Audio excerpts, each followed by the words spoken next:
Hello tout le monde, je vous souhaite la bienvenue sur Off the Mat. Si vous découvrez aujourd'hui mon podcast, je suis Marine, professeure de yoga, et je partage ici mes expériences de vie pour qu'ensemble, nous avancions vers l'équilibre et l'épanouissement personnel.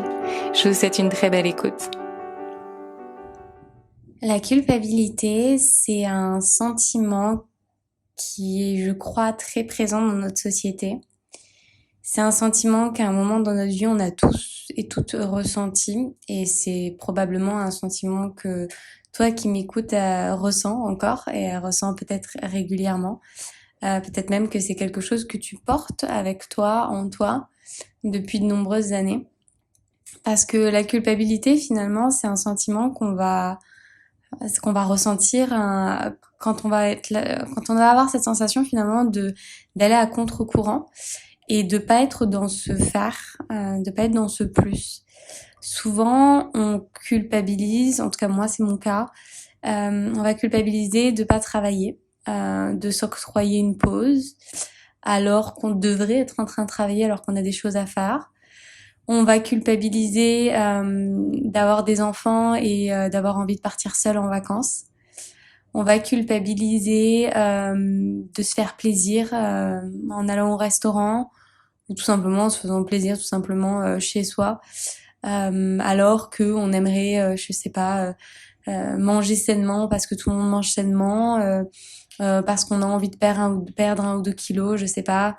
Bref, faire quelque chose qui va à l'inverse de ce qu'il faudrait qu'on fasse, finalement. C'est là qu'on ressent de la culpabilité. On peut aussi ressentir de la culpabilité à pas arriver à dérouler son tapis alors que on sait que c'est quelque chose qui est bon pour nous. Et ça, c'est un peu, c'est presque la culpabilité un peu fourbe, c'est que on n'a pas envie de faire quelque chose qui pourtant est censé être la chose qui nous fait du bien. Et je vais y revenir justement. Mais voilà, la culpabilité finalement, c'est quelque chose qu'on peut ressentir quand on va à contre-courant, soit de ce qu'on s'est imposé, soit de ce que la société nous a imposé. Alors après, peut y avoir la culpabilité de ne pas avoir osé dire à quelqu'un ou d'avoir dit à quelqu'un justement quelque chose de manière un peu trop franche. Bref, ça c'est encore, je pense, voilà, la culpabilité peut trouver sa source un petit peu dans plein de circonstances et plein de situations, mais la culpabilité telle que j'avais envie de l'aborder aujourd'hui, c'était surtout cette culpabilité qu'on va ressentir vis-à-vis de ce qui est aujourd'hui défini comme étant le bien-être et peut-être finalement vers des pratiques ou des choses que nous, on n'a pas envie de faire. Et du coup, on peut culpabiliser en ayant la sensation, pas de pas être normal, mais en tout cas du coup d'être catégorisé comme la personne qui prend pas soin d'elle. Et pour aborder la culpabilité vis-à-vis justement de tout ce qui va être pensée positive, de tout ce qui va être bien-être, parce que c'était un petit peu là que j'avais envie de placer mon curseur aujourd'hui pour parler de culpabilité. Et ça m'arrive aussi parfois. En fait, je suis globalement très saine, j'ai un style de vie qui est très sain, je fais du sport tous les jours, je m'alimente sainement tous les jours, mais ça peut m'arriver parfois de pas avoir envie de manger sainement. Et ça peut aussi m'arriver de pas avoir envie de faire de sport ou de dérouler mon tapis pour faire du yoga, par exemple. Et je vais culpabiliser ça. Et cette culpabilité, finalement, euh, elle va me faire rester dans un état de résistance intérieure. C'est-à-dire que je vais culpabiliser de pas avoir envie de faire quelque chose qui est censé être bon pour moi. Et pourquoi je voulais parler de ça aujourd'hui? Parce qu'en fait, ça reboucle directement avec l'intuition et cette volonté finalement qu'on a de se reconnecter à sa voix intérieure et de se reconnecter à son intuition. Sauf que pour être connecté à son intuition et pour être en mesure d'écouter et de suivre son intuition, il faut déjà être complètement détaché du monde extérieur, complètement détaché des dictates et complètement détaché des standards qu'on veut nous imposer dans cette société. Parce que pour être complètement à l'écoute de son intuition, il faut être détaché des attentes, il faut être détaché de l'image qu'on peut avoir ou que les autres en fait peuvent avoir d'une certaine activité, d'une certaine attitude, d'une certaine forme d'alimentation. Parce que mine de rien, la culpabilité, elle naît d'une comparaison, donc être quelque chose qui va être relatif à autre chose. Et cette autre chose, c'est le monde extérieur en fait. On se compare au monde extérieur ou alors on se compare à une autre version de nous-mêmes qui à l'époque faisait ça ou qui à l'époque ne faisait pas ça. Aujourd'hui, je pense qu'on est dans une société, dans un monde qui est énormément dominé et l'idée par ce côté il faut faire du sport, il faut être dans le bien-être, il faut bien manger, il faut prendre soin de ça, etc., etc. Il faut avoir toutes ses routines, sa morning routine, sa night routine, etc. Et si on n'a pas envie de le faire, en fait, on culpabilise un peu. Et on va aussi culpabiliser quand, en fait, on a juste envie de voir tout noir. Parce que ça peut arriver d'avoir envie de voir tout noir. Ça peut arriver, en fait, d'avoir envie de se plaindre. Ça peut arriver. En fait, tout ça, en fait, c'est complètement ok. Et finalement, le yoga, il va nous enseigner à être complètement détachés. Alors, premièrement, de ce qu'on peut attendre de nous, donc être complètement détaché du monde extérieur, mais surtout, être détaché de ce que soi-même on s'impose. Et je pense qu'elle est là, finalement, la difficulté la plus grande, c'est arrêter de s'imposer des choses, arrêter de s'imposer des structures qui ne nous correspondent pas, parce que c'est là vraiment le problème, entre guillemets, c'est de s'imposer et de vouloir se mettre dans un moule qui ne nous correspond pas, et ensuite de culpabiliser pour avoir envie, tout simplement, entre guillemets, se mettre dans un autre moule, un moule qui va plus nous correspondre. On n'a pas tous envie de faire du yoga et on n'a pas tous envie d'être souriant et de bonne humeur tous les jours. Je prends vraiment des exemples vraiment très basiques et très vulgarisés, on va dire, mais c'est un peu ce côté de arrêtons de culpabiliser en fait. Arrêtons de culpabiliser de pas avoir envie en fait. De culpabiliser d'avoir envie de prendre du temps pour soi, de culpabiliser d'avoir envie de se faire plaisir, tout simplement. Il y a des gens qui sont de nature très disciplinés. Je donne un exemple, moi c'est mon cas, et peut-être qu'à un moment, toi qui m'écoutes, peut-être pas toi qui m'écoutes, mais peut-être d'autres personnes qui aujourd'hui, du coup, vont pas m'écouter, peut-être qu'à un moment, je les ai fait culpabiliser parce que je suis quelqu'un de très discipliné, parce que je suis quelqu'un qui suis beaucoup dans l'action, dans le faire, qui prend des décisions, qui attend pas que les choses se fassent d'elles-mêmes, etc., etc. Et il y a des gens qui, pour le coup, vont prendre plus de temps, vont avoir besoin de plus de temps, euh, vont avoir des peurs qui sont plus grandes, des peurs qui vont beaucoup plus les habiter, qui vont peut-être beaucoup plus les dominer. Et peut-être à un moment, je les ai fait culpabiliser. Culpabiliser de pas être assez fort, culpabiliser de pas être assez capable, culpabiliser de pas être assez courageux, etc., etc. Alors que moi, en soi, ça n'a jamais été mon intention. J'ai juste été moi. Voilà, dans cette volonté d'inspirer, j'ai communiqué un message, mais qui potentiellement a pu être source de culpabilité. Finalement, la culpabilité, c'est clairement un sentiment, je vais pas dire que c'est un sentiment qu'on choisit, mais la culpabilité, ça reste un sentiment qui naît à l'intérieur. Et je le dis souvent, on choisit pas en fait, on choisit pas ce qui nous arrive, on choisit pas ce qu'on ressent, parce que ce qu'on ressent finalement, c'est juste un messager de quelque chose qui se passe en nous. Par contre, on va choisir la manière dont on va vivre tout ça. On va choisir la manière dont l'expérience, on va la traverser et la manière dont elle va nous impacter positivement du coup ou négativement. Et on va choisir la manière dont une émotion va venir nous étouffer, va venir nous dominer, etc. Aujourd'hui, la culpabilité, elle peut nous ronger. Il y a cette expression, je suis rongée par la culpabilité parce que j'ai pas osé dire ça ou parce que j'ai pas osé faire ça. Je suis persuadée dans la vie que pour vivre de manière harmonieuse et être en accord avec soi-même, il faut ne pas avoir de regrets. Et pour pas avoir de regrets, en fait, il faut pas rester enfermé dans sa culpabilité. Il faut pas rester enfermé dans des choses, des situations, des pensées, des émotions qui ne nous appartiennent pas, qui ne nous correspondent pas ou tout simplement qui nous enferment dans une vie qui n'est pas la nôtre. Il faut pas culpabiliser.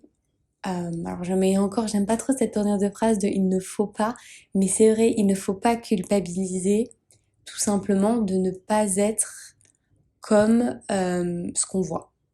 Je m'explique. J'ai pas envie de dire il ne faut pas être culpabilisé de ne pas être comme les autres parce que c'est faux. En fait, quand on change l'environnement dans lequel on évolue, au moment où on s'y sentait anormal et qu'on change son environnement, là d'un coup on devient normal et c'est les autres qui sont entre guillemets abnormales. On n'est pas normaux ou anormal, on match plus ou moins, on s'adapte plus ou moins à un certain environnement.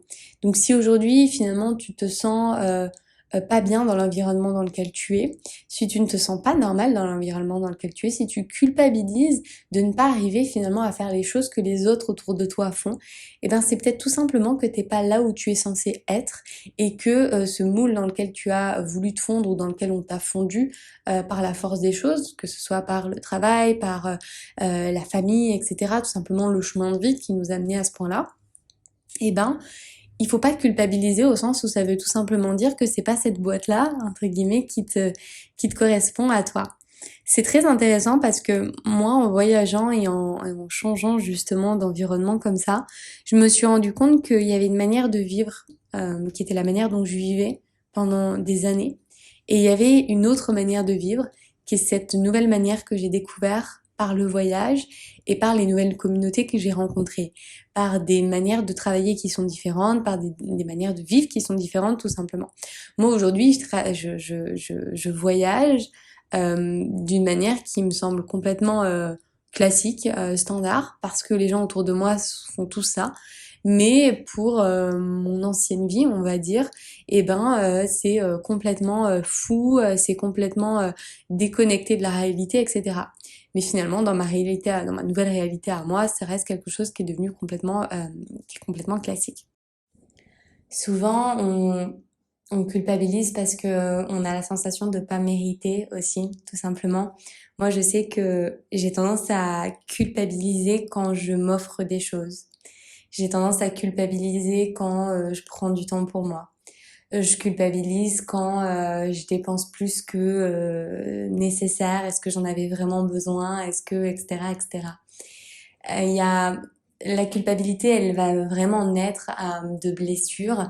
Elle va naître souvent du rapport aussi qu'on a avec soi-même. Donc, comme j'expliquais, il y a vraiment ce côté arriver à se détacher de notre monde extérieur et de notre société et de ce qu'on peut atteindre de nous. Et puis, et finalement, bah, se foutre la paix, en fait, tout simplement. C'est se dire, ok, mais ouais, en fait, j'ai bossé pour ça, je mérite ça. Et puis même si j'avais pas bossé pour ça, je le mériterais quand même. Euh, on a vraiment perdu finalement cette compréhension et cette essence de le simple fait d'être un être humain, d'exister, d'avoir une valeur intrinsèque, nous fait mériter. On mérite d'être en vie, on est en vie, on mérite de manger, on mérite de se faire plaisir, on mérite tout ça. D'autant plus si on est des êtres bienveillants, si on est des êtres gentils. Je pense que vous qui m'écoutez, vous avez cette bonté en vous, c'est certain. Donc dès lors qu'on est dans ce truc-là d'être dans une dynamique positive, alors pourquoi vouloir, alors déjà culpabiliser soi-même et pourquoi vouloir faire culpabiliser les autres? Et dans ce pourquoi faire culpabiliser les autres, je pense beaucoup, moi c'est quelque chose que je vois beaucoup passer sur les réseaux. Il y a beaucoup de gens qui voyagent beaucoup, notamment quand on est influenceur, quand on a un travail tout simplement qui nous permet de voyager ou qui nous oblige parfois un peu à voyager, mais souvent quand on voyage beaucoup, c'est parce qu'on aime ça. Pourquoi en fait vouloir jeter la pierre à ces personnes-là, et c'est mon cas, pourquoi faire culpabiliser les gens sur leur empreinte carbone, sur leur voilà. Je le comprends, honnêtement, je vais pas dire que c'est quelque chose qui m'importe pas, absolument pas. Vous qui me connaissez, qui me suivez, vous savez à quel point j'ai une implication grande, que ce soit vis-à-vis de l'environnement, mais aussi vis-à-vis de l'homme, en fait, de manière globale et vis-à-vis du collectif. Par contre, il y a quelque chose que je défends, c'est qu'on peut pas être de partout et qu'on peut pas être parfait de partout. Et moi-même qui suis dans cette quête euh, on va dire infinie de perfection, quand à un moment, en fait, on arrive enfin à se foutre un peu la paix sur certains aspects de notre vie, il y a un peu toujours les autres derrière qui vont nous faire culpabiliser. Et c'est là, je pense que c'est le challenge est le plus grand, c'est arriver à se détacher de la manière dont les autres nous font nous sentir. Et pour ne pas se sentir mal vis-à-vis de certaines personnes, il faut tout simplement ne pas être entouré par ces personnes-là. Nous, individuellement, toi qui m'écoutes, tu as le choix de ne pas faire culpabiliser les autres et de voir le bon aussi en fait chez les gens et de se dire que bah peut-être que cette personne elle fait ça, et peut-être qu'elle voyage beaucoup parce qu'elle a besoin de ça pour se sentir vivante. Peut-être qu'elle a besoin de ça pour trouver les réponses à ses questions. Peut-être que cette personne, elle est mal avec elle-même. Peut-être qu'elle n'a pas d'ancrage quelque part parce qu'elle a vécu des choses difficiles dans sa vie. Et peut-être qu'elle est dans cette quête. Et évidemment, elle fera peut-être pas ça toute sa vie, sûrement pas d'ailleurs. Et c'est peut-être lui laisser le temps, son temps à elle, pour faire son chemin avec ça et ensuite de prendre les directions qui sont les meilleures. Je crois profondément que quand on fait culpabiliser les autres, on ne leur envoie pas un message qui est juste et on ne les fait pas aller forcément dans une direction qui leur permettra de grandir et in fine de prendre la juste décision. Alors peut-être que c'est moi aussi un petit peu naïf qui vois le monde très beau et très gentil, et voilà, mais j'ai quand même cette dynamique-là et j'aime à penser comme ça. Quelqu'un qui est pas vegan n'a pas besoin d'être vegan pour avoir une conscience de l'environnement. Elle peut mettre ses efforts et son implication dans d'autres gestes, par exemple du quotidien. Donc voilà, la culpabilité, c'est vraiment, j'ai envie de dire que c'est quelque chose qu'on choisit, de se faire vivre et de faire vivre aux autres. Par contre, elle peut être en effet parfois très grande et très difficile à gérer. Et après, voilà, c'est être accompagné et trouver les bonnes pratiques, les bonnes activités, etc. C'est des choses qui vont nous aider, évidemment. Mais tout ce qui va être sentiment, tout ce qui va être émotion est quelque chose de très intrinsèque et de très subjectif finalement et qui nous appartient à nous. La culpabilité, c'est vraiment un sentiment qu'on peut contrôler en se disant ok bah moi j'ai pas envie de culpabiliser parce que j'ai pas envie de faire ça ou j'ai pas envie de culpabiliser tout simplement parce que j'ai décidé de faire les choses différemment. De même, on n'a pas à culpabiliser de se sentir mal, on n'a pas à culpabiliser de se sentir triste, en fait on a à culpabiliser de rien tout simplement. Qu'est-ce qui nous fait culpabiliser? Je reviens à ce que je disais en fait au début de l'épisode, c'est que ce qui nous fait culpabiliser finalement, c'est des règles et des standards qu'on nous impose et que du coup nous-mêmes on s'impose. Il suffit tout simplement de briser cette structure, il suffit de briser ses limites, de briser finalement ce champ très étriqué d'une certaine réalité pour en sortir et pour se recréer un nouveau paysage, un nouvel environnement avec une nouvelle réalité. Au-delà de ça, on a tendance à catégoriser les émotions, on a tendance à catégoriser les choses comme étant bonnes ou mal, comme étant justes et comme étant mauvaises. S'il y a bien une chose que le yoga m'a enseigné, aussi tout ce qui va être un peu de développement personnel, apprendre à mieux se connaître, apprendre à mieux connaître l'environnement dans lequel on évolue, c'est que il n'y a pas de bonnes ou de mauvaises émotions, il n'y a pas de bons ou de mauvais choix, il n'y a pas de bonnes ou de mauvaises relations, il n'y a rien qui soit bon ou mauvais à part ce qu'on va décider qui va l'être. On va définir le bon d'une certaine manière et on va définir le mauvais d'une certaine manière. Qu'est-ce qui nous empêche finalement demain de ne pas revoir ces définitions? Oui, la société impose des choses. Qu'est-ce qui nous empêche de sortir de la société et de choisir de voir et de lire le monde d'une manière qui va être complètement différente? Pourquoi culpabiliser d'être soi? Parce que finalement, c'est un peu la grande question. On culpabilise lorsqu'on est nous-mêmes.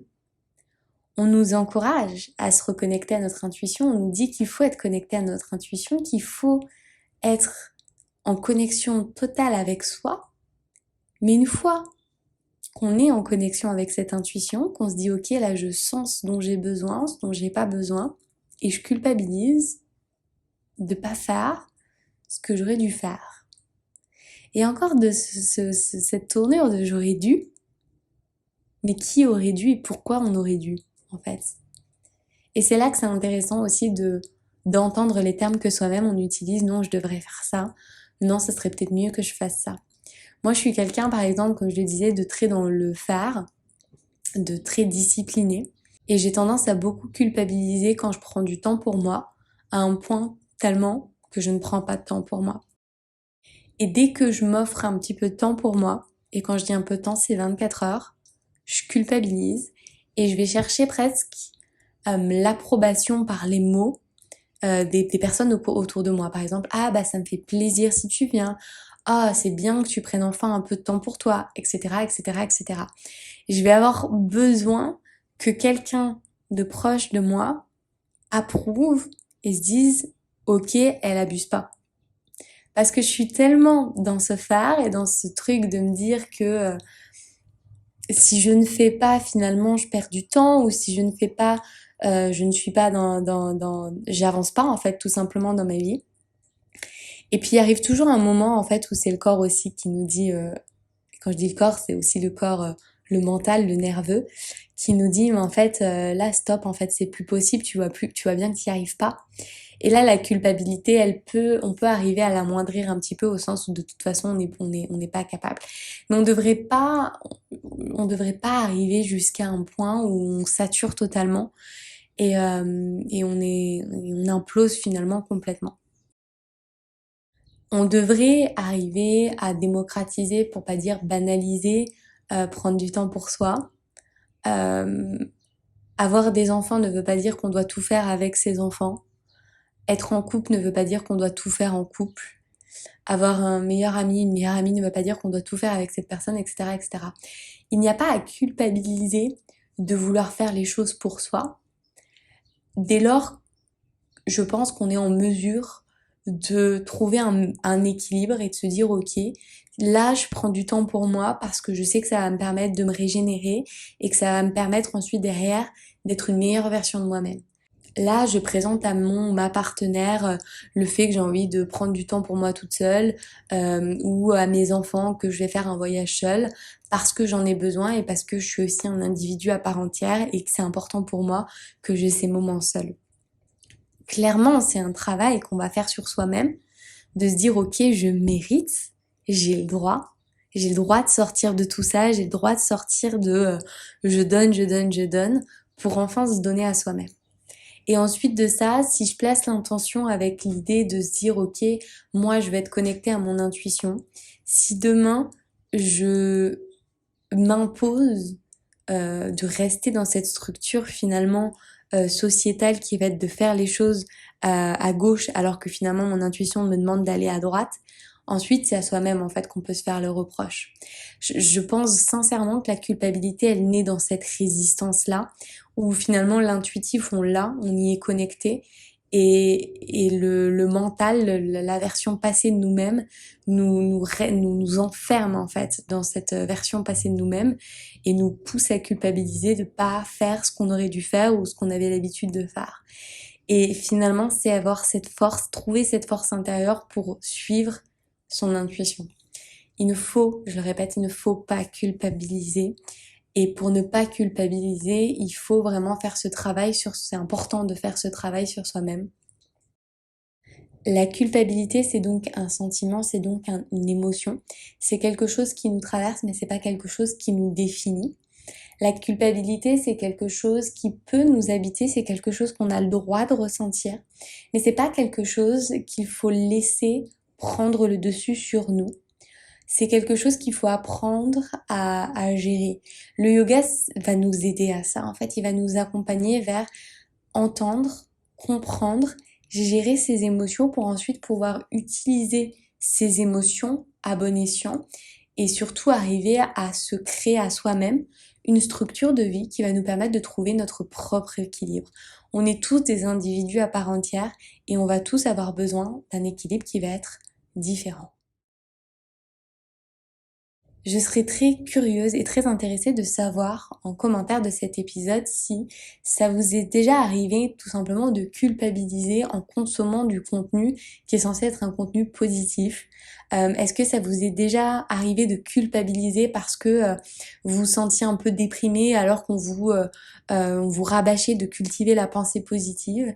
Est-ce que ça vous est déjà arrivé de culpabiliser tout simplement vis-à-vis d'un contenu ou vis-à-vis de relations, de choses, de personnes, d'activités qui étaient là finalement pour vous apporter quelque chose de positif. Mais intuitivement en vous, vous aviez envie d'aller à contre-courant. C'est très amusant finalement d'analyser ces comportements et d'analyser ces moments de vie parce que ça nous fait prendre conscience que c'est dans ces moments-là où on est finalement dans une forme de résistance vis-à-vis de son propre intuitif. Et lorsqu'on va à contre-courant de son intuition, finalement, on va aussi à contre-courant de son propre bonheur. J'espère que ces mots résonneront en vous et qu'ils vous inspireront dans votre chemin de vie. Si cet épisode vous a plu, n'hésitez pas à écouter le reste de la playlist et à rejoindre dès aujourd'hui Luna, une communauté bienveillante que j'ai à cœur de guider chaque semaine vers le bien-être et la pensée positive au travers de mots doux inspirants. Encore merci pour votre écoute et je vous dis à très vite.